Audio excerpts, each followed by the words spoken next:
Hi guys, welcome to Alistair Davies Golf. Today we're going to talk about putting, and in particular how we can improve your performance when it comes to breaking putts.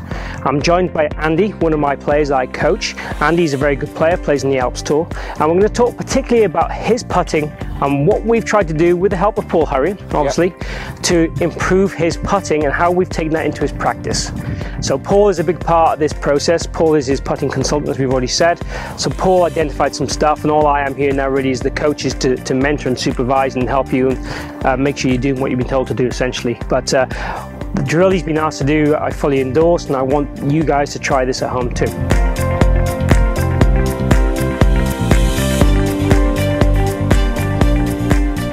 So the drill.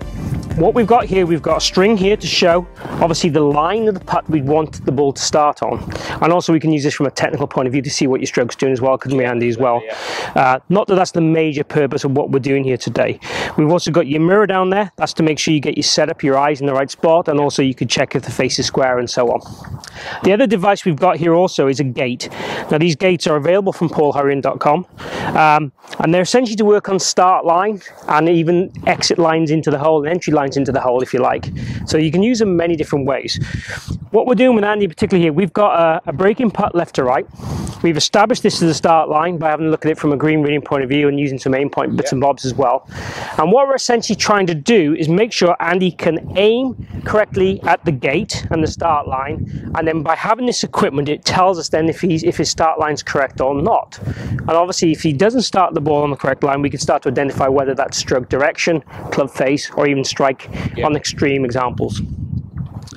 What we found, or what Paul found with Andy's putting, is he gave him a test of kind of a 15-foot putt, didn't he? And you hold 25 in a row, I believe, is that right? So in terms of a straight putt in a laboratory setting, not really an issue. Yeah, no variables, no nothing, just dead flat putt. Stroke work, repeatable, consistent, outcome was good, evidence was good. But as soon as he put you onto a sloping putt, then the aiming variable changed and the start line changed. Sometimes the aim would be incorrect and you try and make up for it with a stroke or face. Yeah, you'd underbreak or overbreak, compensate with the stroke. So what we found is how we can increase your performance, and one of the things we want to do when we look at your stats is your putting performance needs to increase slightly. Your long game performance is kind of tick, tick, tick, tick. Your putting performance when you score well is good, and when you score, let's say, average, like a 71 or 72, your putting would be the area that could make the difference. Absolutely, So on looking at your straight putts, as I said, the performance is good. So we then identified that you need to practice more sloping putts, bigger sloping putts, focusing on start line and entry line into the hole in particular, rather than changing the aim or making the aim variable and making the stroke variable to compensate, because our brain's quite intelligent. If I know my target is over there, for example, and I'm aiming here, I will move my hand more over there to get the ball to go there. If I'm throwing something or chipping or putting or anything, your brain's quite clever to do that, isn't it? So let's go ahead and hit one. He's also got a line on the ball. The line on the ball is obviously to help all the alignment process. So the goal really, Andy, here is to get the ball through the gate, isn't it?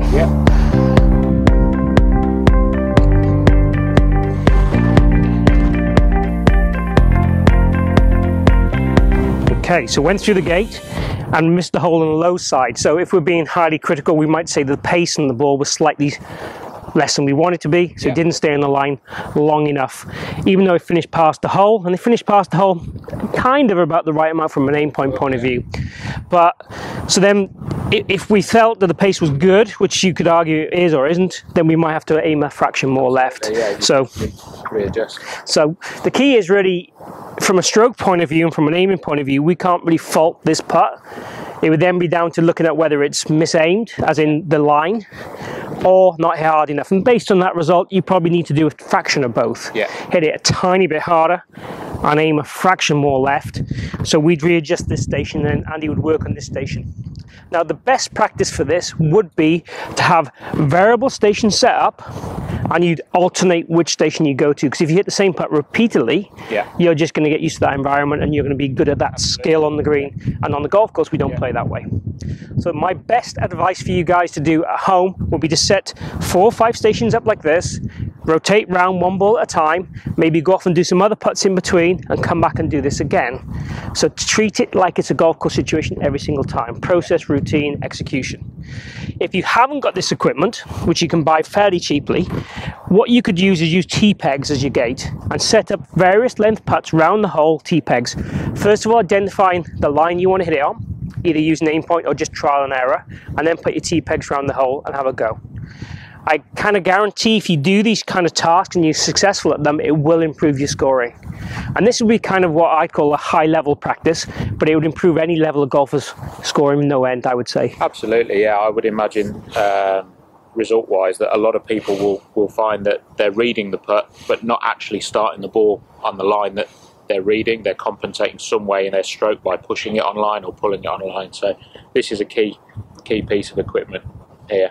Obviously you don't want this too far away from the ball, because the further down you come, the ball is already moving off the line, which is something that, again, I worked on with Paul. So you can get braver and put some gates further along, but obviously you've got to put them where you think the ball's going to break. And it's sometimes good to use 2 or 3 gates then in one session, because then you can know starting correct, got the apex right, and so on. It gives you a real good vision of the line that the ball's going to track as well. Yeah, so. And half-coloured balls will tell you how the ball's spinning too.